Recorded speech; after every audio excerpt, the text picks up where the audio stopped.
일생 동안 당신이 반드시 읽어야 할 100권의 책 일당백.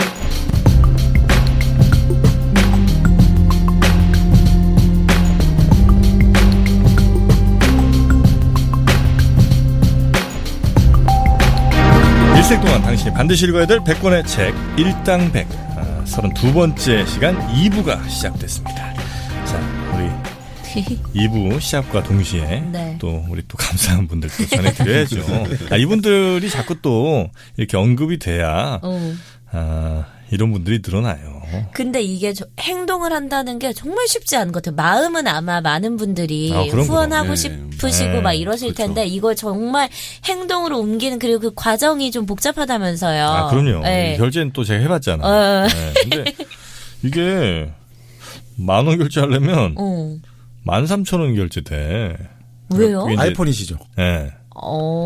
그래서 살다가 어쩌다님이 그렇게 하지 마시고 PC 들어가가지고 PC에도 먼저 결제를 하면 아이폰에 그렇게 안 해도 된다. 그러면 어차피 정리되니까 이제 모바일로 쓰면 된다. 근데 그것도 귀찮죠. PC 켜고 막 해야 되잖아요. 요즘 다 핸드폰으로 사용하시는데. 그런 지점도 있는. 그거 봐요. 그게 좀 불편한 점이 있음에도 불구하고 행동하신 분들. 그러니까요. 잠깐 또 말씀을 드려야 되겠죠? 네, 총 7분이 저희 후원을 해주셨습니다. 2부가 보면 대체적으로 좀 약하지. 우리가 2부를 좀 세게 가자 이제. 네, 후원해주신 분들입니다. 네. 부산하늘 1님, JS0403님, 비오그라님, 배드2340님, 짱잼나님, 살다가 어쩌다님, 소시민입니다님, 단골 고객들. 네. 고마운 분들입니다. 네, 다시 말씀드립니다만. 네, 감사합니다. 네, 그리고 들어주신 모든 분들도 역시 감사하다는 말씀드립니다. 이왕이면 들어주실 때 좀 주변 분들에게 좀 많이 좀 소문 좀 내주시고, 예, 그리고 좋아하기, 구독, 뭐 이런 버튼 꼭 좀 부탁드리겠습니다. 자, 2부. 일련의 삼국유사. 이제 아주 흥미로운 얘기들이 책 안에 가득하다면서요. 네. 예, 어떤 얘기? 좀, 일단 센 거부터 한번 좀 가죠. 네, 초반에 가야지. 네, 그러니까 뭐 어떤 신화 이야기는 우리 고구려 백제 신라의 뭐 주몽이라든지 박역개서라든지 이런 사람들이 아래에서 태어났다. 그것도 다 삼국유사에 나온 네, 얘기라는 그렇죠. 거죠. 예. 바로 그런 신화라든지 이런 것들은 뭐 하도 많죠. 많이 알고 계실 거예요. 고구려 주몽이 어려서 이렇게 엄마랑 엄마가 빨래하는 데인가? 거기에서 이렇게 참외 둥둥 떠다니는 거? 그거 아닌가? 아니에요? 참외는 뭐예요? 아니 왜 전래동화 같은 거 보면은 다 개울가에서 뭐 하고 있는데 막 참외가 둥둥둥 내려오고 막 이런 거. 참외로 그래서 뭐 했다는 거예요? 참외로? 참외는 너무 크지. 아니 남성용이야 임마. 남성용이라고요? 그래. 참외가? 그래. 참외는 남성용이지. 해본 적 있어요? 아헤이. 어머님 참외는 쉽지 않을 것 같은데. 씨가 달라붙고. 그 씨가 살살 긁어준다. 자, 그래서 저는 이제 제가 기억하는 주몽 얘기는 활로 어릴 때 만들어서 활을 만들었어요. 네. 걔가 주몽이 활 잘 쏘잖아. 네, 그래서 활로 파리를 이렇게 막 쏜다고. 활로 파리를 쏘는데 처음에 그 맞추기 힘드니까 그 파리를 막 집중해서 10시간 동안 보고 막 이러는 거예요. 훈련을 해서 나중에 파리가 막 이만하게 보여서 파리를 맞출 수 있었다. 뭐 이런 얘기가 제가 얼핏 본 것 같아요. 그리고 걔인가 아니면 걔 아들인가 유리인가? 유리죠, 뭐. 유리인가요? 네네. 그 친구가 아빠 찾으러 가는데 그렇죠. 그 7산 7개울인가를 뭐 건너가서 뭐 칼 조각이 있는데 그 칼 나머지 부분은 이제 아버지가 갖고 있고 걔가 이제 그 부러진 칼을 들고 아빠를 찾아가. 그래서 이제 그 조각을 딱 맞추면 네가 내 아들이구나. 뭐 그렇게 나오죠. 네. 그게 삼국유사예요? 그렇게 보시면 됩니다. 네, 맞아요. 네, 여기는 뭐 결국 고구려를 세운 고주몽은 엄마가 유화죠. 유화. 하백의 딸 유화. 그리고 아버지는 천재의 아들 해모수. 그래, 맞아. 해모수. 네. 해모수. 네. 해모수가 부여. 그러니까 이게 본래 고구려를 졸본부여라고 불렀죠. 아. 그리고 본래 여기 바로 고주몽이 네. 아버지는 이제 씨만 뿌리고 사라져 버렸잖아요. 그래서 결국 이제 엄마 유아가 참외 씨가 또 나오잖아요. 씨만 뿌렸잖아. 엄마 유아가 의탁한 데가 바로 동부의 왕 금화왕. 금화왕 알죠? 금개구리. 네. 그 전설. 아, 금화왕. 맞아, 그죠? 맞아. 네네. 그래서 그 주몽이란 드라마에서도 네. 그 전 무슨 연기자가 응. 주목 너는 한해진. 전광열. 전광열 씨가 네. 그 금화왕 역할을 했었어요. 네. 이 기억력이 좋아. 이랬는데 틀려 오빠. 그래서 고구려에서 또 나온 애들이 이제 그 밑에 저 백제 세우고. 네, 그러니까 이제 뭐 우리가 흔히 말하는 고구려는 그게 저도 이제 이게 설이 여러 개 있겠습니다만 네. 고구려가 이제 그 구려가 구루에서 나왔다네요. 구루. 구루? 구루? 예, 그게 이제 도읍, 네. 도시를 뜻하는 도해지를 뜻하는데 그러니까 고구려라고 하면 가장 높은 도읍 그런 뜻이겠죠. 고구려. 예, 근데 백제는 이제 우리가 아시다시피 온조가 만들 네. 때는 처음에 십제로 불렀다는 거예요. 십제. 쉽지. 욕 같다. 아니 그러니까 그러다가 이제 비류 백제가 합류하면서 백제가 백제가 됐다. 되고. 그러니까 이게 재밌잖아요. 그 제가 건널제자잖아요. 강건.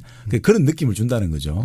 건너왔다 이거죠. 저 위에서 원래 우리가 온조와 비류가 유리가 나타나면서 찬밥이 되니까 에이씨 우리 밑에 가서 나라 만들자 이렇게 나오잖아요. 그런 이야기하고 일맥상통한지 건너왔다 이런 게 되고. 그 신라 같은 경우는 결국 뭐 사로국 이런 거였죠. 그죠? 우리가 사라 이런 그 이름을 그렇게 불렀는데 그걸 이제 한자로 만들면서 새롭게 항상 천하를 사방을 망라해라. 이런 그래 의미에서 신라가 됐다. 뭐 이렇게. 원래 한 사라 두 사라 할 때 그 사라였는데. 근데 이제 그런 영웅들이죠. 대부분 다 그렇게 알레에서 태어나가지고 이 뭔가 뭐 아래서 사람이 태어나야지 재미있잖아요. 태어날 때부터가 이게 말이 안 돼. 아래서 나온 게. 아래서 나오는 게. 그렇게 해야지 이게 뭔가 고귀한 혈통. 보통 사람이랑은 다른. 그렇죠. 그래야 함부로 까불면 안 돼. 우리는 고귀한 혈통이기 때문에 우리가 하느님의 피가 섞여 있다. 그러니까 너희들은 인간의 몸에 태어났기 때문에 인간과 인간으로 태어나서 그 인간의 자손들이지만 우리는 신과 인간이 혼인을 해가 나왔기 때문에 그게 영웅이라고 보는 거죠. 신과 인간이 사이에서 태어난 게 바로 영웅이거든요. 그러니까 반인반신인 거죠. 반인반신이면 저 반은. 박정희가 지금 구미에 가면 반인반신이래는데. 아 그래요? 거기 가면 반인반신이래요. 그 구미 시장인가도 그런 얘기를 했어. 아유, 박정희 전 대통령은 반인반신. 그냥 사람이 아니라. 네, 그분의 딸이 박근혜 전 대통령입니다. 근데 좀 재미있는 게 있어요. 네. 저 당군이라든지 고구려 건국신화 이런 걸 보면 이게 뭔가 하늘에서 내려오긴 내려오는데 그래서 그 지역을 벗어나서 나라를 만들잖아요. 결국 부여를 벗어나서 네. 그 고주몽은 새로운 고구려를 만들고 또 당군도 마찬가지로 이제 아사달에 가서 도읍을 정한다 이런 식으로 나오잖아요. 그런데 남방 쪽 신라라든지 가야 같은 경우 보면 촌장들이 모여가지고 이 알을 가지고 결국 추대를 해가지고 이제 하나든지 또 조금씩 이게 추대를 한다든지 이주를 한다든지 이런 게 또 조금씩 차이가 있고요. 약간 북쪽은 어딘가에서 발달된 문명이 됐든 하여튼 아무래도 내려온 네, 거고 그런 느낌이죠. 밑에 동네는 뭉쳐서 되고. 네, 좀 그런 것들이 좀 있죠. 근데 생각에 동물들도 알에서 태어나잖아요. 그러니까 이제 우리는 태에서 태어나잖아요. 인간은. 그러니까 이게 뭐 다르다 해야지 이게 그렇게 조작을 했겠죠. 근데 이제 아마 우리 정민현님 질문은 동물이면 좀 하찮잖아. 근데 그런 영웅도 알에서 태어난 거. 그러니까 하늘에서 알이 내려왔다라든지 인간이 하여튼 뭔가 나는 게 다르다 이거죠. 그러니까 비범하다 이거죠. 그리고 지금 생각하는 동물과 아마 그때 당시의 동물의 인식이 좀 다를 것 같아요. 왜냐면 그 토템 말씀하셨듯이. 그때 섬기는 대상이지 지금처럼 그렇죠. 지금이야 뭐 인간이 잡아먹고 다 다스리고 뭐 이런 느낌이지만 그때는 또 약간 신성이 좀 있으니까. 그래. 그렇죠. 우리가 아까 말씀드린 대로 곰이 왕검할 때 금이 곰 바로 그 신이라는 뜻. 그래서 그게 뭐 일본 말로는 카무이 해가지고 그게 일본 말로 카미 가가지고 가미가제 카미 신풍하듯이 그런 걸로 다 연결이 된다. 그러니까 곰에서 곰이라는 게 신령한 신과 같은 어떤 존재다 이런 걸로 볼 수도 있죠. 네. 그래서 이제 비싼 그 금속이 금아니에요. 금 다 통한다고. 그러니까 바로 김씨들이 바로 쇠들이잖아요. 쇠를 다루는 사람들 아닙니까? 그러니까 김씨들 어떻게 보면. 네. 자, 그래서 센 얘기 하나 또 가야죠, 이제 드디어. 네, 그렇게 뭐 그런 어떤 신하들이 그건 있었고요. 근데 이제 우리가 뭐 여러 가지 탈의왕 이런 사람 또 재밌는 게 많은데 뭐 좀 이양하려면 좀 해괴한 소문의 이런 스캔들의 주인공 이런 사람들을 봐야 되니까 그 신라에서 가장 재밌는 사람은 지정왕으로 보여요. 지정왕. 지증왕이요? 네, 지증왕. 네. 네. 그러니까 어떤 뭘로 왕이요? 유명했느냐?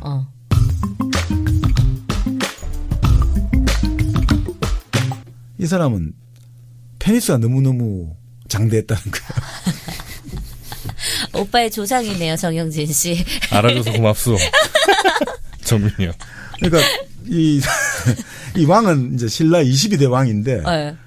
지철로 왕이라고 불렀대요. 지철로 왕. 네. 그런데 이렇게 나옵니다. 기록을 읽어드리겠습니다. 왕은 음경의 길이가 한자 5치가 되어 배필을 구하기 어려웠다. 한자 5치면 어느 정도예요? 한자가 우리가 보통 30.3cm 정도 되고요. 네. 치는 3cm니까 네.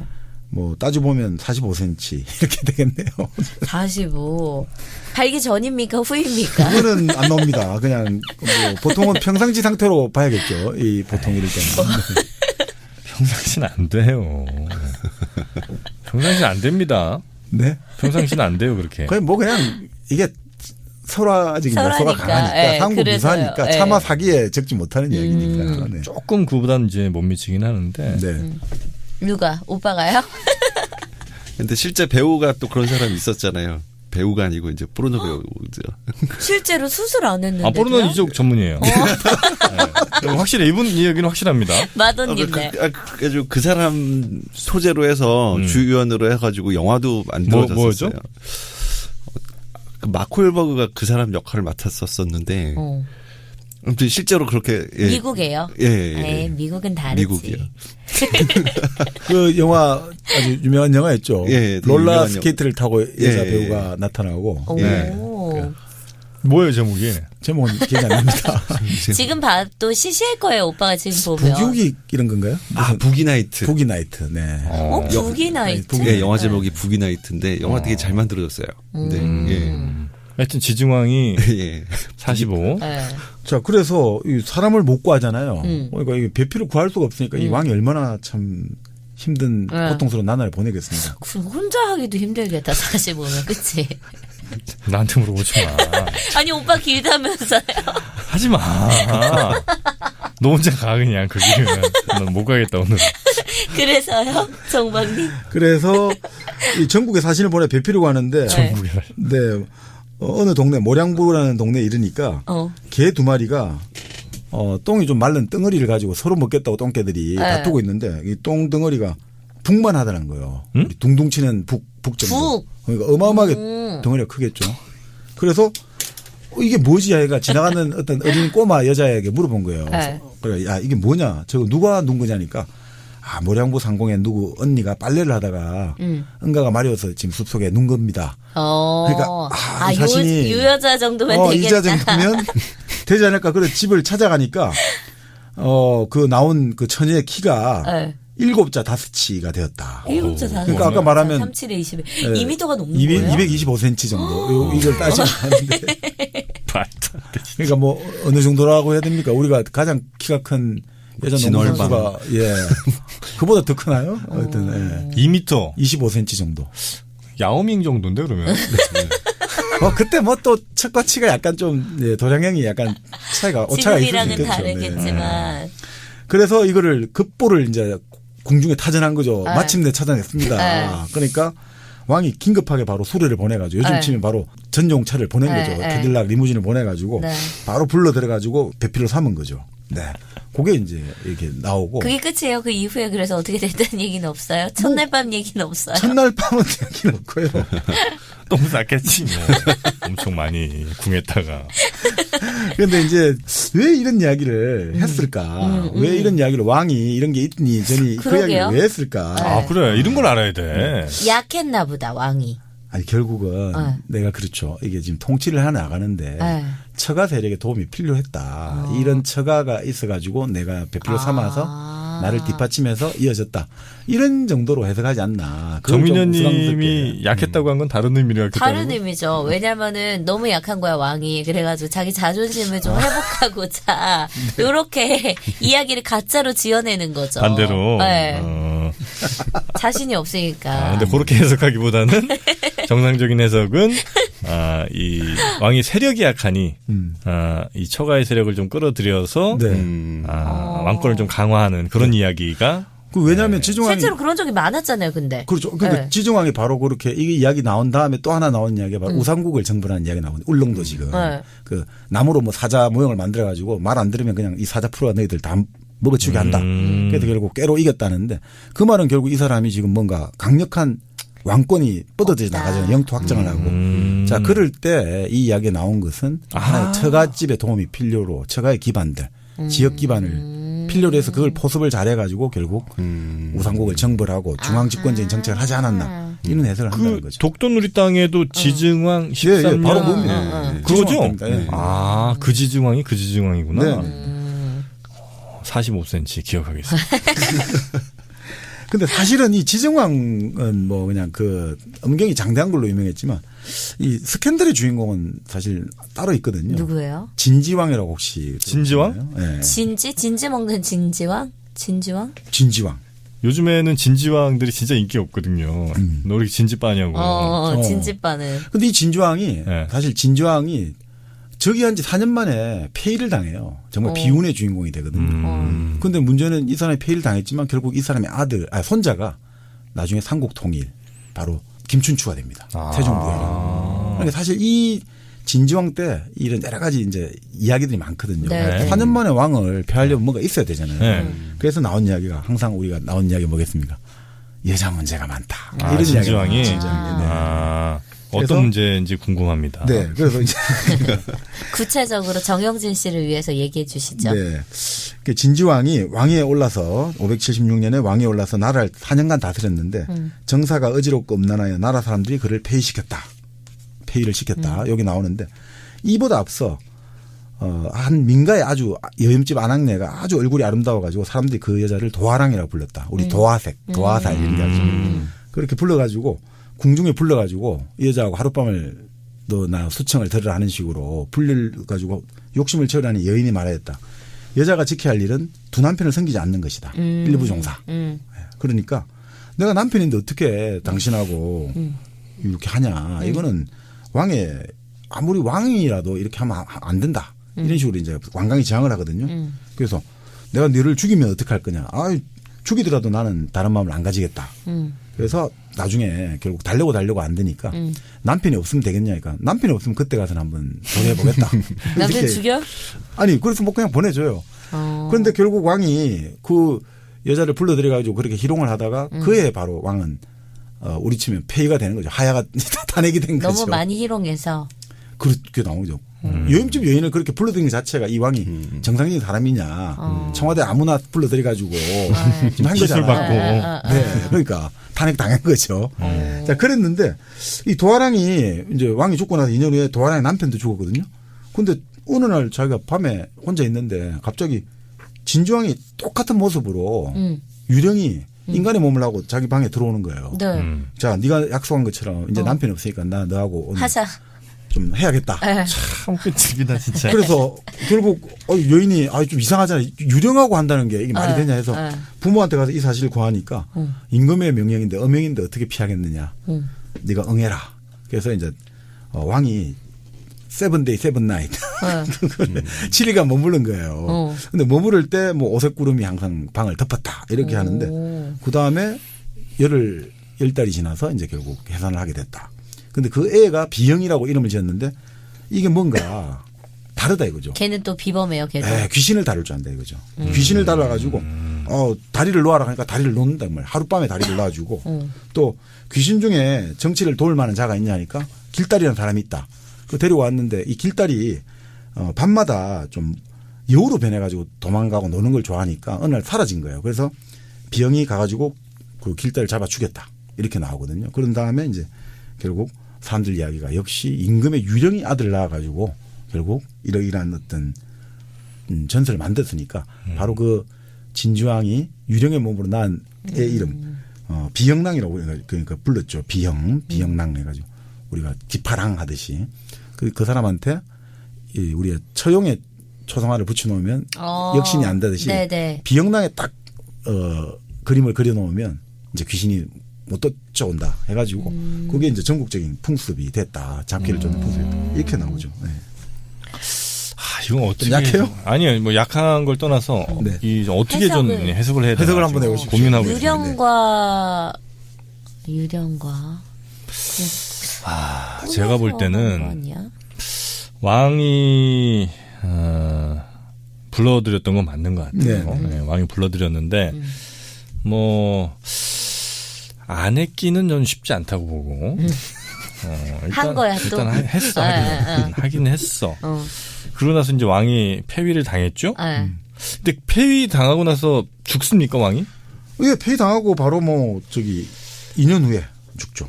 저는 그 죽었다는 것을 폐위돼 바로 죽었다고 나오죠. 네. 저는 그 죽었던 것을 어떻게 해석하느냐? 안 죽었어요? 그러니까 그 권력이 죽은 거죠. 실제로 육신이 육체가 죽은 게 아니고. 그렇게. 네, 그렇게 해석을 합니다. 그래서 이제 폐위된 상태에서 이제 여기저기 돌아다니는 거예요. 하룻밤만 재워줘. 그럼 폐위됐지만. 양령되고. 네, 폐위는 됐지만 사실 뭐 돈이 없진 않을 거 아니에요. 그래서 그냥 이렇게 좀 여기저기 술 먹고 이렇게 여자 건들고 다니는데 이제 옛날에 했던 그 여인이 생각난 거야. 그래서 이제 찾아갔지. 근데 이제 왕 때 그 아주 아름다운 그런 옷, 기품 있는 옷은 못 입고 이제 좀 대충대충 입고 그러니까 약간 유령처럼 보이는 거예요. 그냥 뭐 유령이라고 이제 뻥친 거지, 사실은. 그렇게 해서 이제 왕이 거기서 한 일주일 동안 머물면서 잘 했습니다. 네. 그러고 나서 애가 이제 나온 거죠. 그래서 어쨌든 걔는 왕손 아니에요. 그러니까 그 왕손에 뭔가 좀 신비함 같은 걸 이렇게 좀 애한테 좀 강조하면서 그런 뭐 귀신 다루는 능력 이런 걸 좀 포장한 게 아닌가. 이렇게 봅니다, 저는. 어떻습니까, 정광님? 이 해석은? 아니 뭐 논할 가치가 없으시다. 뭐 일리가 있습니다만 이게 사실은 정치적인 해석을 하는 게 더 맞다고 볼 수 있어요. 뭐냐면 사실 왕이 힘이 아주 강력했다면 과연 이렇게 그러든 말든 그럼 뭐 내가 하면 되는 거 아니겠어요? 내가 좋다는데. 근데 일반 예엠집 여인의 눈치를 봐야 된단 말이죠. 그렇잖아요. 그만큼 이제 신하들이 견제하는 신하라든지 귀족 세력들이 존재한다. 이게 하나 되겠고요. 또 결국 폐위에 당한 왕이잖아요. 네. 자기가 그만 힘이 없다는 소리잖아요. 그렇기 때문에 이거는 하나도 보면 당시 이 바로 진지왕 때만 해도 신라의 어떤 귀족 세력이 왕보다 힘이 더 셌다. 이걸 나타내지 않느냐. 그런 거를 뜻하고 결국 또 재밌는 게 결국 근데 그 귀신이 돼가지고 낳은 비영랑이 있지 않습니까? 근데 비영랑이 아주 비상한 능력을 발휘했다 이렇게 나오잖아요. 그러니까 요즘 치면 정책 행정가로서 역할을 잘했다는 거 아닙니까? 다리도 바로 하루 만에 놓고 한다는 거예요. 여러 가지 자체가. 그리고 귀신을 부렸다 이렇게 이야기가 나오잖아요. 그러면 이 사람은 아주 비범한 능력을 가졌다. 그러면 아들이 비범한 능력을 가질 정도면 이 아버지 진지왕이 사실은 대단한 사람 아니었겠냐. 그리고 엄난해서 폐했다지만 기록이 없다 이거죠. 그리고 지금 우리가 진지왕과 도한의 이런 이야기를 들어봐도 이 사람이 지금 강권해가지고 너 안 하면 죽어 이런 게 없잖아요. 그냥 하나씩 이야기를 차근하고 그럼 남편이 없으면 너 나한테 할 수 있느냐 이런 식으로 아주 이 설득의 커뮤니케이션을 하잖아요. 그리고 동의를 구하려고 하잖아요. 흔히 말해서. 내 마음대로 일방적인 권력을 가지고 누르는 게 아니라 그러면 어떻게 하면 너 나에게 마음을 줄 수 있느냐. 남편이 뭐 하면 줄 수 있냐. 그런 걸 보고 있으면 이제 왕권의 힘이 약하기도 하고 이 진지왕 자체도 아주 합리적인 캐릭터의 소유자인데 이것들이 결국 권력 투쟁 끝에 쫓겨나면서 폐위가 되면서 진지왕은 엄난하고 뭐 정사에 관심이 없었고 그래서 이런 여자나 불러들였다. 이걸 하려고 했지만 역설적으로 또 거꾸로 보면 여기에서 오히려 진지왕의 성품이 우리가 유추해 볼 수 있다는 거죠. 오히려 진지왕은 아주 합리적이고 오히려 설득하고 이렇게 접근하지 일방적으로 자기 욕심을 관찰하려는 사람이 아니다.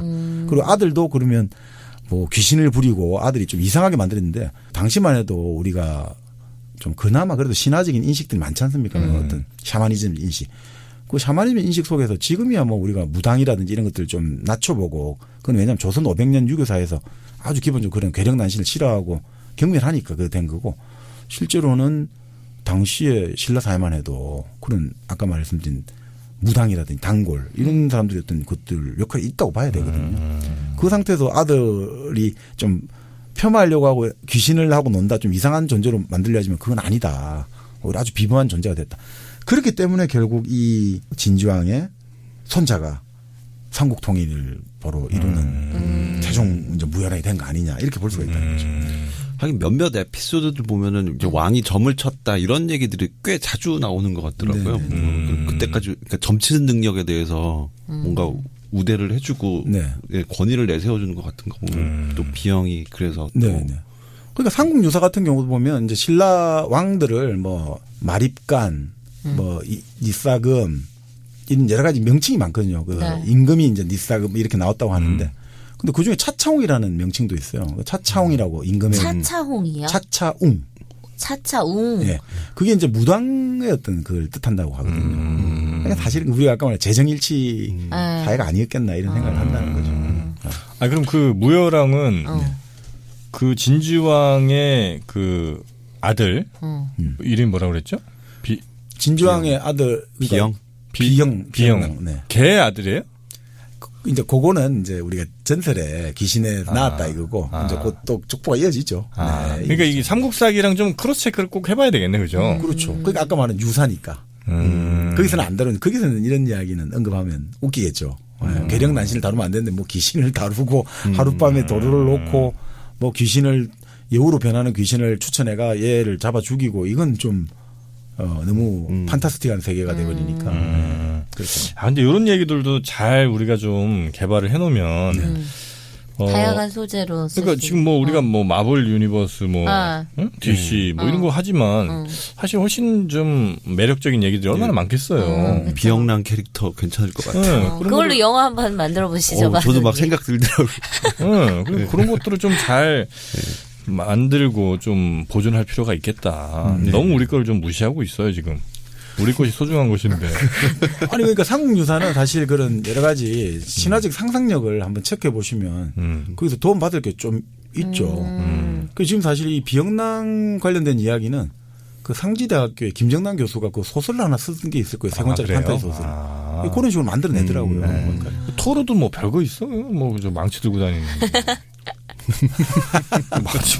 그게 뭐 대단해. 망치 천둥의 신. 몸이 좋잖아. 토르 대신에. 아, 햄스워스?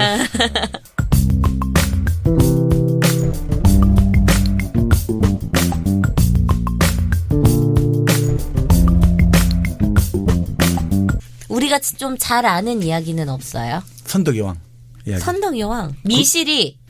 아, 삼국유사. 선덕여왕은 이제 등만공주고, 그죠? 미실이 아닐 거라마? 미실이 아니에요? 등만공주 아닙니까? 등만. 예. 선덕여왕 제목이. 그러니까 미실이랑 이제 맞붙었었죠. 아, 그래요? 전 사실 그 드라마는 보진 않았고, 그냥 드라마 제목이 선덕여왕이니까, 저는 그게 당연히 주인공이 선덕여왕인 줄 알았어요. 고현정이 미실이고, 예. 그 다음에 이호원이 선덕여왕. 아, 그래요? 그러니까 이게 결국 선덕여왕도 아주 야한 이야기가 하나 있죠. 선덕여왕이 이제 등만이잖아요. 등만. 등만의 시호가 이제 선덕대왕 이렇게 되는데 16년간 나라를 다스렸는데 아주 재미있는 세 가지 에피소드가 있잖아요. 그 첫 번째 에피소드는 우리가 잘 아는 모란. 당나라 태종이 뭐 모란 그림을 보냈는데 많이 봤어. 예. 향기가 없다. 네, 그건 뭐 너무 잘 알고 계시죠. 그림에 뭐 벌과 나비가 없다, 향기가 없다 이거고. 사실 야한 게 하나 있죠. 선덕여왕. 그러니까 선덕여왕 이제 치세 때 옥문지라는 연못에 개구리들이 모여가지고 3, 4일간 계속 오래되는 거예요. 개굴. 옥문지? 옥문지. 아, 이름부터 뭐가 좀 음기가 느껴지네. 그래서 이제 나라에서 이제 그 급보를 왕궁에 보낸 거죠. 아, 지금 옥문지에 개구리들이 모여가지고 무슨 오래되니까 이게 좀 변고가 생긴 거 아닌가. 이 이야기를 선덕여왕이 듣자마자 급히 군대 2,000명을 뽑아가지고 서쪽 교회에 있는 여군곡을 수색하면 틀림없이 적병이 있을 것이니 습계가에 죽이라 이렇게 명령을 내려요. 그런데 실제로 직접 군대를 거느려 가보니까 정말 그 여근곡이라는 데가 있고 거기에 백제 군사가 숨어 있어가지고 그걸 다 몰살을 하는 거예요. 그래서 참 어떻게 알았지? 이걸 어떻게 아셨냐 이러니까 딱 그런 이야기를 해요. 야, 개구리가 옥문지에서 막 성나 있다는 건 뭐냐. 개구리가 성났다는 거는 병사의 모습이고 옥문이라는 것은 여자의 음부를 말한다. 그 여자는 음이고 겉빛이 백색이다. 백색은 서쪽을 뜻하니 군사가 서쪽에 있다. 그리고 남근이 여자의 생식기에 들어가면 반드시 죽게 되므로 잡기가 쉬울 것을 알 수 있다. 이런 식으로 해서 여근곡에 들어가면 죽인다. 그게 말도 안 된다 진짜. 이거는 끼워 맞추기식이다. 반드시 그 안에 들어가면 죽는다고요? 그래서 잡을 수 있다고. 진짜. 근데 이 이련 아저씨가 약간 이쪽으로 관심이 많으셨나 보네. 아니 뭐 중세 시대 때 뭡니까 수도원에 수도사들도 이런 여러 가지 종교 이야기 이런 거 적으면서 지옥 이런 거 할 때 그렇게 좀 세디스트적인 걸 많이 했대요. 스님들도 그렇고 인도 같은 데도. 그걸로 풀었구나. 우리 최근에 신과 함께 보면 지옥 많이 나오는데 그런 게 그렇게 많이 나오거든요. 중세도 그렇고. 아무래도 외로운 밤을 혼자 보내다 보니까. 그런 상상이라도 해야. 그래야지 지금 이 시간 재미있게 보낸 사람들에 대해서 뭔가 좀 그런 뭔가 보상심리, 네, 공격심리 뭐 여러 가지. 그리고 나는 그러니까 천국에 갈 거는 보상심리. 너희들은 여색을 즐기다 보면 지옥 간다. 뭐 그런 그거 아니겠습니까? 난 천국 갈 거야 그러면. 삼국유사 하는 근데 재밌습니까? 이게 읽다 보면? 그 워낙 이제 이야기들이 많으니까 제가 이제 이게 쭉 다 이야기하면 이게 뭐 워낙 끝이 없으니까 네네네. 지금 뭐 에피소드 중심으로 이야기를 드리는데 네. 그러니까 결국 그 에피소드 하나하나에 대해서 그러니까 해석을 하는 이제 재미를 들이보는 게 좋으신 거겠죠. 이게 무슨 의미를 갖고 있는 이야기였을까 원래는. 이 배경이 뭔지. 표면적으로 보면 얼토당토하지 않은 이야기들이니까. 네. 근데 그 가치관이 들어가 있단 말이죠. 그러니까 왜 그러면 이 선덕여왕에 대해서 이런 이야기가 나왔을까 이거죠. 왜 지금 옥문지가 나오고 여근곡이 나오고 모란꽃이 나오고 네. 왜 개구리가 나오냐. 결국 최초의 여왕이란 거죠. 우리 지금 역사에 보면. 선덕여왕. 근데 선덕여왕 아버지가 진평왕 때도 자기 아들이 있어요. 진평 아들이. 근데도 그 딸을 왕위를 물려줬잖아요. 그러면 이게 정말 아버지가 웬만큼 그 권력 기반이 튼튼하지 않으면 이게 얼마나 반대가 심했겠습니까. 네. 그러니까 그것도 만들어주고 또 그럼에도 불구하고 여자 같은 거 한다. 이 얼마나 반발이 심했겠습니까. 그러니까 이게 뭔가 신화라든지 여러 가지 전설을 만들어야 되지 않느냐. 뭔가 비범하다. 이런 에피소드를 창작을 해야지 사람들 사이에서 와 대단하신 분이고 이게 앞날을 내다본다. 신통력이 있다. 예언 능력, 예지력. 그렇게 해야 사람들이 믿고 따를 거 아닙니까. 이야기들을 쭉 보면 예를 들면 그 향기 얘기도 그렇지만 이 개구리 얘기도 굉장한 분석력과 통찰력 이게 좀 보이긴 하네요. 그게 바로 왕이 될 자질이 있다는 거예요. 왕제를 보여준다는 거예요. 왕이 될 자질을 보여준다. 지혜와 통찰력이 있다. 이 하나의 미세한 흐름에서 이 뭡니까 순간적으로 확 그 어떤 전체적인 파악하는 흔히 말하는 정보의 능력들이 정보 분석 능력이 뛰어나도 그걸 보여준. 그 특히나 가장 중요한 게 당시 사회는 군사주의잖아요. 네. 웬만해서 무력으로 문제를 해결하려고 하니까 여왕이 갈 때 제일 문제가 된 게 여왕이 뭘 어떻게 알아 이런 거잖아요. 그럴 때 내가 이렇게 군사 정보 파악하는 능력이 뛰어나다. 이걸 보여주는 거겠죠. 네.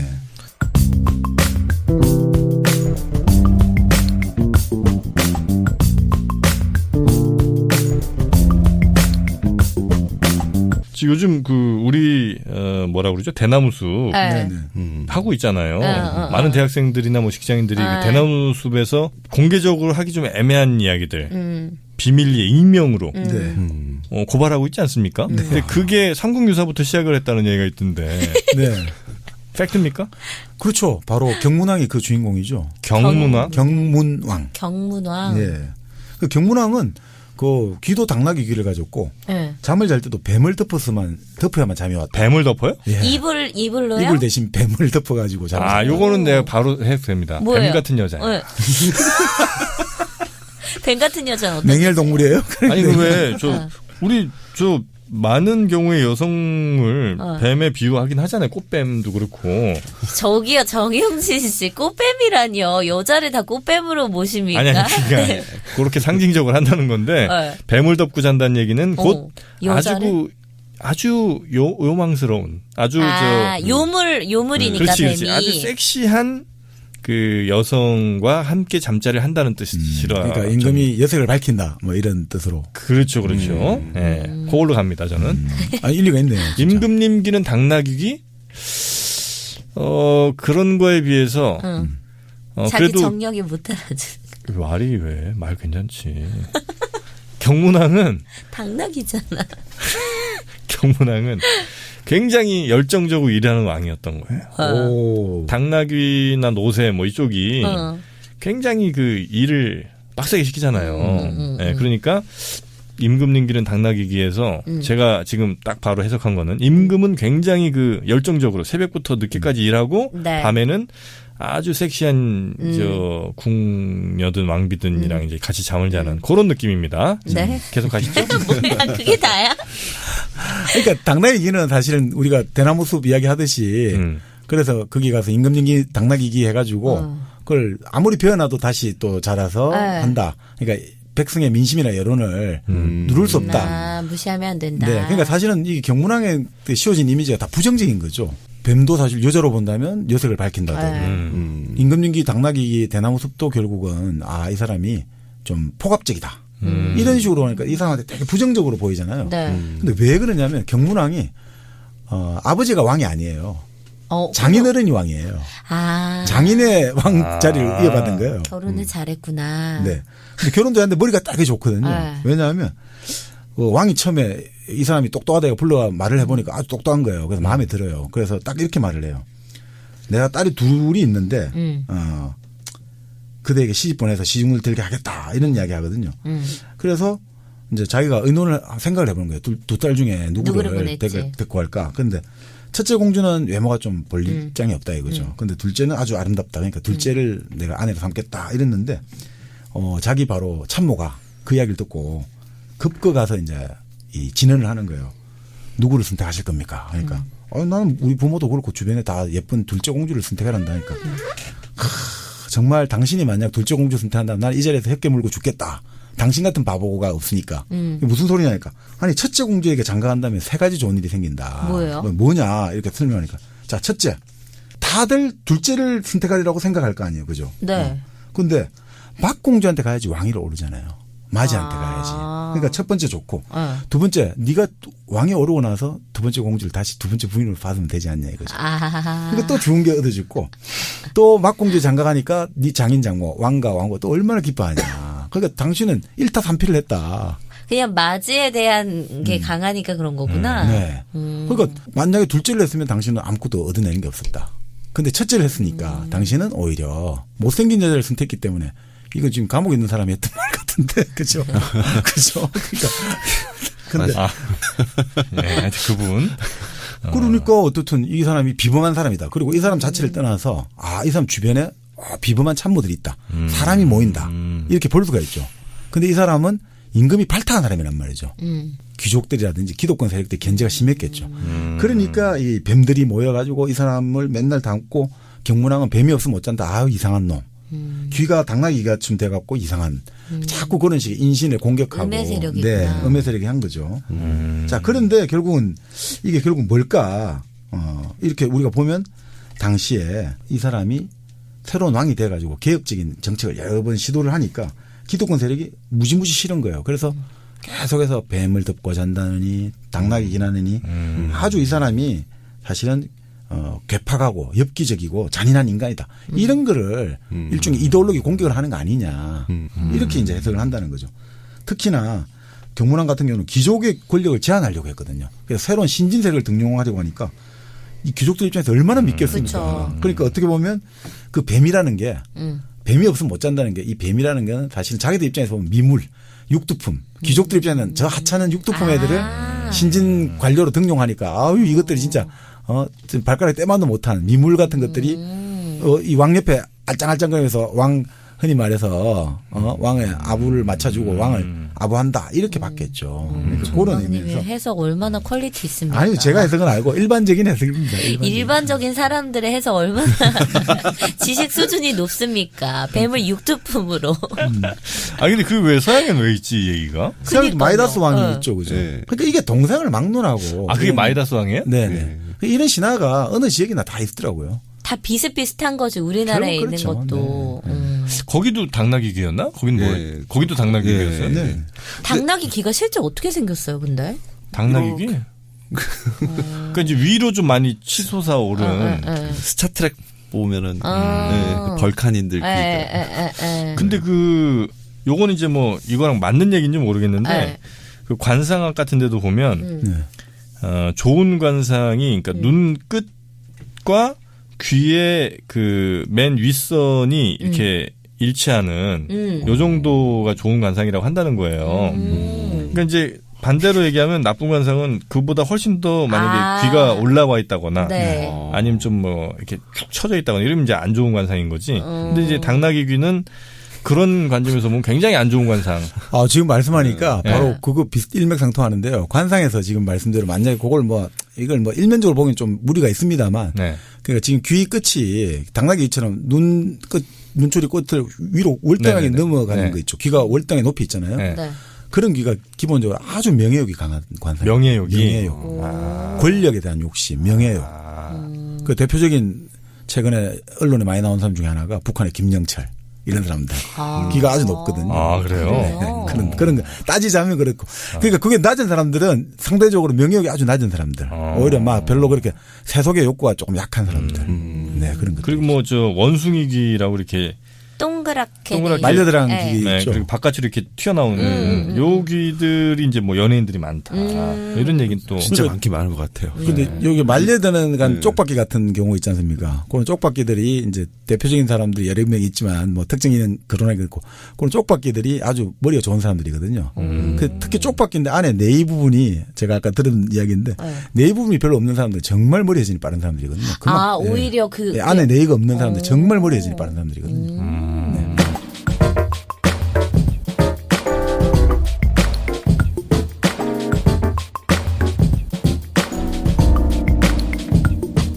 그러면 이 삼국유사에서 제일 비중 많이 나오는 건 역시 신라 얘기입니까? 아무래도 이런 자체가 경주 장산 사람이고 또 불교의 나라 아닙니까? 신라가 불교의 나라였고 그러니까 불교 이야기가 많고 또 아무래도 신라 중심 이야기가 많습니다. 삼국 사회도 신라가 좀 많고 신라 정통령을 주창하다 하긴 삼국 통일한 다음에도 고려 세워질 때까지는 또 한참 걸리기도 하니까 그러니까 어쨌든 신라 이야기가 많을 수밖에 없긴 하겠네요. 그러니까 이게 결국은 이게 삼국 유사가 아니라 이게 신라 유사 아니냐. 다 이야기가 대체로 보면 신라 쪽 이야기가 중심이 되니까. 근데 이 삼국 유사는 아무래도 이런 내용들이 담겨 있으니까 좀 비판 같은 거는 없어요. 이게 좀 훌륭한 역사서라기보다는 그냥 이거는 야사를 다룬 책이다 이런 식으로 평가절하하는 거는 없었어요. 대표적으로 이제 유교적 합리주의로 무장된 시각에서 바라보자면 이건 터무니없는 이야기들은 나일이고 이게 무슨 가치가 있겠냐 이렇게 봤죠. 그래서 어떤 사람들은 그 소설가 조생 같은 경우는 그래서 이 삼국유사를 이렇게 말을 해요. 1000년 동안의 고독에 묻혀 있었다. 1000년 동안 고독에 묻혀 있었다. 이게 재발굴된 게 얼마 안 된다. 이 가치가. 그래요. 네. 그래서 소설 100년 동안의 고독에 패러디해가지고 1000년 동안의 고독 이런 식으로. 조선시대 때는 별로 안 좋아했겠네요. 나라가 유교의 나라기도 하고. 괴력난신 이게 뭐냐 이거죠. 이래가지고 이게 뭘 하자는 거냐. 야한 얘기도 좀 많고 하니까. 그렇죠. 40cm. 그러니까 흔히 말해서 이제 성리학은 기본적으로 아주 우리 경물치지라고 하지 않습니까?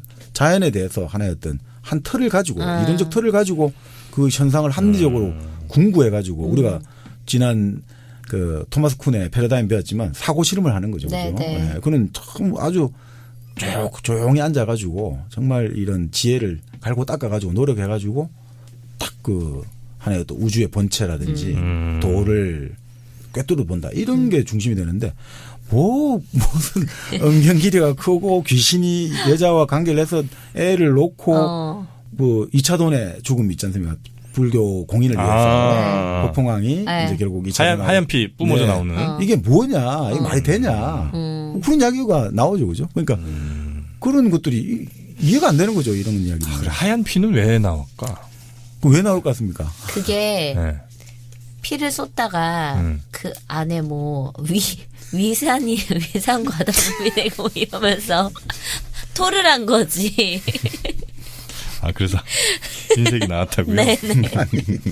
아니 무슨 백일 애기도 아니고. 아니 왜 토를 너무 하다 보면은. 저는 그건 아니라고 보고. 뭐예요? 이 목을 자른 사람을 최대한 악역으로 혹은 처벌하고 싶은 마음이 들게끔 읽는 사람들로 하여금 이렇게 만들고 싶은 거예요. 그러니까 그냥 피가 나오면 안 되고 아주 순결한 피. 그래서 네가 자른 목이 얼마나 잘못된 짓인지를 보여주는 거죠. 피 색깔로. 제 해석이 그럴듯하지 않습니까? 아니, 이거를 예전에 한번 네. 그 어디서 읽어보니까 근데 과학적으로 그 흰피가 나올 수 있다고 하더라고요. 오빠 내 말이 맞잖아요. 흰피 어떻게 나와요? 이 사람이 극도의 긴장 상태와 여러 가지 할 때 혈액의 어떤 색깔이 변할 수도 있다. 이런 이야기를 한번 들어본 것 같거든요. 그런 이야기가 있더라고요. 예. 인체의 신비입니다, 정영진 씨.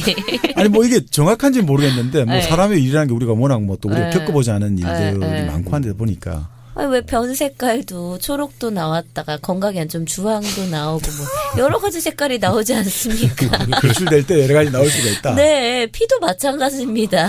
초록도 나와요, 우리 정민현이? 초록 안 나와요? 초록이 어떻게 나와요? 채소만, 아니, 그게 뭐가 안 간이 안 좋, 좋을 예, 때 담즙, 초록으로 나오고. 검은색 뭐 변도 나오고. 예, 예. 그래? 예, 아기 똥도 안 봐보셨구나. 한 번도 기저귀 한 번도 안 아니야. 가보셨구나. 애기들도 막 초록 녹변 많이 보고 그러잖아요. 녹색은 난 뒷감당 못합니다. 녹색은 안 돼요. 아니 뭐 파충류도 아니고 녹색을 사. 아니 있어요 그것도.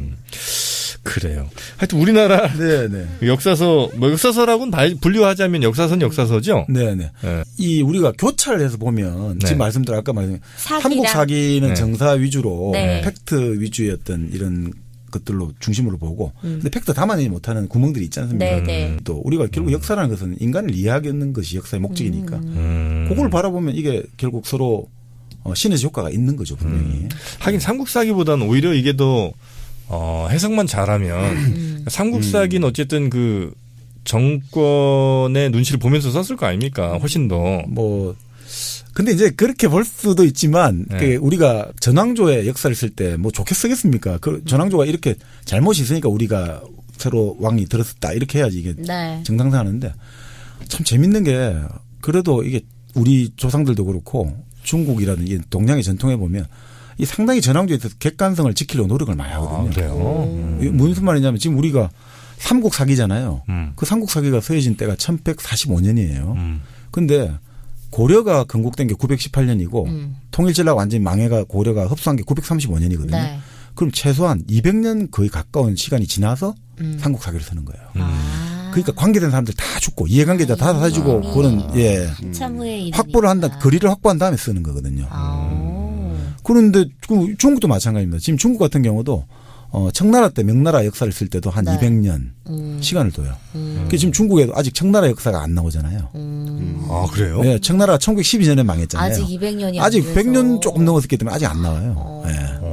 그러니까 그 정도로 우리가 되게 합리적이네 나름. 네, 그 정도 충분한 이 타임 스케일을 가지고 시간적인 그걸 가지고 하긴 바로 쓰면 우리 할아버지가 반역자면 어떻게 해. 그러니까 그런 것 좀. 줄줄이. 그러니까 이게 지금도 우리가 사실은 친일파, 친일 청산하고 친일 역사를 하자는데 그게 사실은 왜 그게 쉽지 않냐면 다 연결돼 있단 말이죠. 남아 있으니까. 네, 지금 바로 직접 연결돼 가지고 네. 그 예전에 지금 KBS 이사장했던 이인호 교수 네, 같은 네. 경우도 이인호 이사장이 참 재밌는 게 그분이 서울대 서양사학교 교수를 할 때 네. 러시아사 이런 거 아주 나름 진보적이었거든요. 70년대, 80년대. 80년대 그런 글도 많이 썼어요. 나름 상당히 좀 진보적인 프로그레시브한 글을 많이 썼는데 아니 이분이 갑자기 어느 날 뉴라이트 쪽에 이론적 데모가 돼 계시더라고요. 뉴라이트 사회. 근데 왜 그런가 했더니 할아버지 관련해 가지고 할아버지 친일파 논란에서 상처를 많이 입었다. 뭐 여러 가지 그런 이야기가 많이 있더라고요. 뭐 정확하게 그런 걸 한번 뭐 다는 아니겠지만 네. 그런 것들이 결국 또 직접적으로 연결된 사람 입장에서는 여러 가지 또 문제가 있을 수 있지 않나 이런 생각 들고 그러니까 참 이게 뜨거운 감자기도 하고 그래서 이게 사실상 이제 우리 동양의 역사에 보면 야 이게 참 거리두기가 이게 참 어려운 과제고 정치적인 과제거든요. 네. 그러니까 그 지점을 보고 우리가 또 이런 걸 한번 친일 왜 청산되지 않는가 할 때 그 뿌리들이 그러네. 참 깊다 네. 이런 걸 조금 우리가 알고 있으면 더 도움이 되겠죠. 네. 알겠습니다. 어쨌든 친일파는 좀 청산을 했으면 좋겠습니다. 자, 오늘 저희가 이 삼국유사라는 책을 힘들게 한번 가져와 봤는데 다음에는 조금 라이트하게 좀 갔으면 좋겠어요. 물론 이 책이 그렇게 뭐 무겁거나 이러지는 않았습니다만 워낙 방대한 내용을 담고 그렇지. 있다. 또 방대하고 또 옛날 얘기다 보니까 네. 조금 현실감이 좀 떨어지는 얘기가 좀 있어서 야, 삼국유사는 읽기는 쉽진 않겠다, 그죠? 우리가 보통 그냥 어디서 책 사서 읽기는 좀 쉽지 않고. 역시 이것도 그냥. 에피소드 형식으로 듣고서 흘려보내야 될 것 같은. 그래서 뭐 소설도 좀 많이 나오고 있습니다. 네. 우리 이제 삼국유사를 소재로 하는 네, 조성기라는 소설가가 네. 1년의 꿈 삼국유사 해가지고 좀 나온 지는 한 좀 오래됐지만 그런 소설도 있고 그 소설이 아예 연대기식으로 쭉 이렇게 이야기를 다루고 있거든요. 거기에 대해서 이제 이분 같은 경우는 자기 이제 해석도 붙이고 여러 가지 재미있는 이야기들을 좀 많이 다루고 있고 또 삼국유사를 뭐 예를 들어 인문학적 관점에서 분류를 해가지고 그런 식으로 하는 것도 좀 있고 그러니까 뭐 지금 그 웬만한 그 삼국유사 관련 거는 민족문화진흥연구회인가요? 그런 데서 고전 데이터베이스가 돼 있어가지고 다 볼 수 있습니다. 네, 문화 콘텐츠들 네, 다 볼 수 있습니다. 예. 아 그래요? 예. 그럼 그거를 온라인 들어가 삼국유사 치면 원문 그대로 쭉 나와 있군요. 네. 그럼 그걸 그냥 편하게 굳이 안 사봐도 되겠네요. 그렇죠. 예. 그러니까 뭐 사실 아까 삼국사기 삼국유사 이야기하셨지만 친일파이면서 또 나름 민족주의 사관을 뭐 주창했다고 하는 그 육당 최남선 같은 경우가 나에게 삼국사기와 삼국유사 둘 중에 하나를 선택하라고 한다면 자기는 그냥 삼국유사다. 묻지도 따지도 않는 삼국유사다. 그래요. 그만큼 윗길이다 이거죠. 여기가 갖고 있는 그 우리 향가도 들어있고 국어 국문학의 전설 단군 신화라든지 지금도 어떤 새로운 해석의 틀을 제시하고 있다. 그런 면에서 자기는 그리고 삼국사기가 물론 정사로서 역할도 있지만 그것은 하나의 지배층의 눈으로 본 이야기고 여기는 오히려 민중의 시각에서 본 다양한 에피소드들이 많이 들어있어가지고 이것이야말로 오히려 정말 우리들을 묶어주는 하나의 접착제 같은 게 안 되지 않을까 그런 이야기도 되죠. 뭐 요즘에도 보면은 이제 드라마로도 삼국유사에 나왔던 소재 가지고 뭐가 있어요? 그래요? 뭐 만파식적 이야기를 소재로 해가지고 만파식적 피리를 가지고 뭐 이제 드라마도 있고 뭐 뮤지컬도 만들고 영화도 만들고 만파식적이 뭐지? 많이 들어보긴 했는데 뭔지 그거 아니에요? 피리 불면 막 고기 때 몰리는 거? 그러니까 뭐 적군을 제압하고 피리 부는 사나이 아니지 그거는? 그래서 피리 불어갖고 애들 데리고 가서 애들 아동 유기하고. 그런데 내가 섞였네. 아마 그런 건 마술피리가 아마 약간 그런 거 같고 그 서양의 마술피리 모차르트 마술피리가 그런 거 같고 우리나라에선 드라마가 야경꾼 일지? 망한 드라마네. 야경꾼 일지? 그 히트 쳤었대요. 그래요? 네, 2014년? 그때 전 안 봤는데. 저도 안 봤는데. 예, 그래가지고 그게 꽤 히트를 쳤었다고 그러더라고요. 그러니까 만파식적이 뭐냐고 내용이 만 개의 파도를 이렇게 휴식하게 한다라는 적피리. 그러니까 파도라는 게 시련, 고난, 뭐 외세 침입, 자연재해 이런 게 우리가 인생에 풍파가 많다 그쵸. 그거를 식은 잠재운다. 휴식을 취하게 하는 잠재우게 하는. 그러니까 이 피리를 한번 불면 병이든 재든 다 사라지고 외세도 그냥 외구도 알아서 물어가고 한마디로 말하면 뭐라고 해야 되나 국가의 총체적인 국력이 되겠죠. 그럼 피리가 있다는 거예요? 그게 이제 재밌는 게 그 문무대항 우리 대항함 아시죠? 죽어서 내가 용이 돼서 뭐 바다를 지키고 그 대항함을 주인공이 이제 문무대왕인데 문무왕의 아들이 신문왕인데 이 신문왕이 때 이제 이걸 얻었다. 이 피리를 얻어가지고 결국 이 보물을 얻었다. 나라의 국보가 됐다. 이런 이야기를 하는 거죠. 그만큼 삼국이 통일되고 이제 통일되면서 좀 어느 정도 정돈이 되면서 그 아들 때 이르러가지고 신문왕 때는 이제 본격적으로 시너지 효과가 나면서 통일하는 과정은 사실은 엄청나게 많은 사람이 죽고 다치고 힘들잖아요. 그래도 그 시대가 좀 지나가고 나서 이제 아들 때 와서는 이제 평화로운 시대가 본격적으로 열리지 않습니까? 그런 의미에서 이때 이런 보물이 나와서 정말 좋았다 하더라. 이렇게 만들어야 되지 않겠습니까? 그게 만파식적. 네. 또 있어요? 그리고 뮤지컬로도 경주에서 만들었더라고요. 그래가지고 뭐 지금 계속 만파식적 얘기하고 계신 것 같은데. 준비한 게. 한 3억 원 들여서. 만파식적을 뮤지컬로? 네. 3일 공연했다고 합니다. 그 중간. 근데 이거 공연을 할 때, 실제로 이제 문무대왕 능이 바다에 있잖아요. 네. 그게 뒤에서 배경으로 보이게 하고 거기서 공연을 했었대요. 네. 근데 이제 이게 중국에서 했던 거를 이제 좀 약간 벤치마킹 해가지고 만든 뮤지컬인데 중국에서 이제 장예모 감독이 뭐 굉장히 멋진 배경을 중심으로 해가지고 정말 멋있게 만들었었는데 여기 경주권 좀 앞으로 좀 보완이 좀 많이 돼야 된다고 그러더라고요. 그리고 보완할 거예요.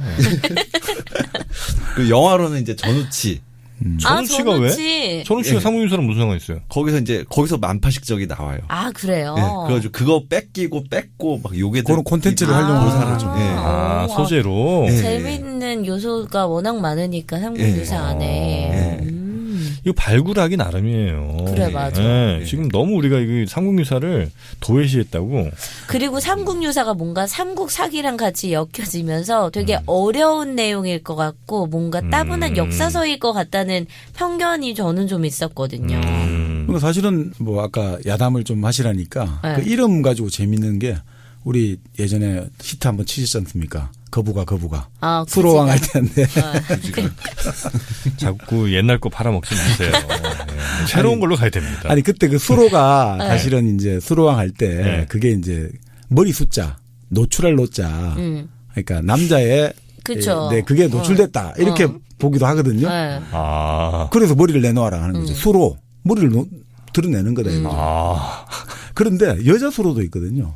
네? 수로 부인, 헌화가 이런 거 들어보셨죠? 그래, 맞아. 수로 부인 있잖아. 꽃. 네, 맞습니다. 네. 노인이 절벽에 이렇게 있는데, 내를 위해서 노래를 부르시면 내가 꽃을 따다 바치리라. 네. 또, 그 다음에 또 수로 부인이 동해 용왕한테 잡혀가가지고, 사람들이 또 똑같이 하잖아요. 거부가, 수로 부인을 내놔라. 남의 부인 아사간제가 얼마나 그냥, 네가 만약 안 내놓으면 그분로 잡아 구워 먹으리. 이런 거 나오거든요. 여기도 그 구워 먹었을까? 그냥 산채로 먹으면 되는데 왜 구워 먹었을까? 거부 한번 해줘요. 구워 먹으리. 근데 이 여자 수로 부인의 이름은 한자로 보면 물숫자 길로자거든요. 물길이라는 거는 여성의 이제 그걸 상징한다는 거예요. 그럼 나와 있진 않은데. 그러니까 하던데. 물길이죠. 물길을 상징한다. 그러니까 이게 참 이 성적인 콘텐츠도 아주 많아요, 사실은. 아주 재미있게. 근데 아주 야하게 느끼지도 않고 아주 건강한 에로티시즘. 뭐 이렇게 느끼지기도 하고요. 우리가 요즘에 너무 좀 이렇게 억눌려 있어. 오히려 저 1100년대, 1200년대 얼마나 껴있는 분들이 많습니까? 수로가 그 수로도 되고 저 수로도 되는 이런 언어 유희를 통해서 참 그 건강한 성들도 얼마나 재밌게 잘 해석할 수가 있는데 요즘 너무 이걸 다 억누르고 있어. 맞아.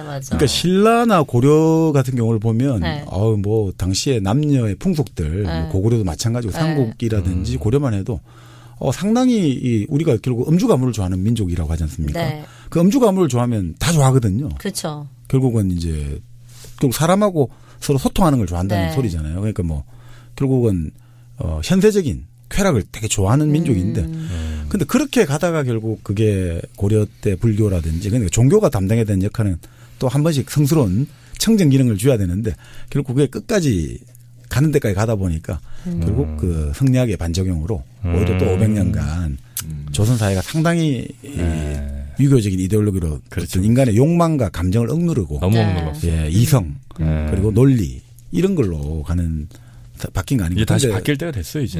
그렇죠. 그 바뀌려면 삼국유사를 읽어보는 게 제일 좋습니다. 네. 여기 담겨 있는 아주 뭐 다양한 정말 뭐 기이하고 신기하고 엽기적인 이야기들 뭐 그런 것도 한번 읽어보다 보시면 네. 아주 재밌죠. 뭐. 아니 그냥 이 방송 들으세요. 그래요. 예. 겁나 두꺼워요. 자, 오늘 저희가 일연의 삼국유사 한번 쭉 읽어봤는데 진짜 이 책으로 읽기는 조금 어려울 수 있어요. 네, 그러니까 그냥 인터넷에서 이렇게 에피소드 그냥 한두 번씩 찾아보시고 아니면 이제 저희 일당백 들으시면 되겠습니다. 제일 좋은 게 사실은 그런 이야기를 하거든요. 삼국유사는 오히려 그러니까 서양 사람들에게서 성경과 같은 존재다 이거죠. 성경을 읽으면서 이 사람들이 기본적인 그 문화의 틀을 잡고 내면 세계를 수련하지 않습니까? 마찬가지로. 그래, 맞다. 약간 진짜 성경 같다. 거기서도 좀 말도 안 되는 이야기들 많잖아. 성경 안에서. 그리고 성경을 처음부터 끝까지 다 못 읽잖아요. 그냥 그때그때 뭐 시편이라든지 여기도 마찬가지로 그런 구성이니까 그때그때 자기가 여기서 나는 이번에 이 시기를 한번 보고 싶어 아니면 이런 주제를 한번 보고 싶어 하면 쫙 나오기 때문에 그래서 오히려 매일매일 이렇게 조금씩 읽어보시는 게 막 이게 고시공부하듯이 법전 파고들듯이 이렇게 하시지 마시고 그때그때 한 번씩 뭐 이래 읽으시면 좋을 것 같습니다. 자, 일연의 삼국유사 저희가 32번째 책으로 뽑아봤고요. 저희는 다음 시간에 아주 재밌는 책으로 다시 찾아뵙도록 하겠습니다. 뭘 할까요? 그건 한번 저희가 회의를 한번 해보도록 하죠. 자, 함께해 주신 여러분 고맙습니다. 고맙습니다. 감사합니다.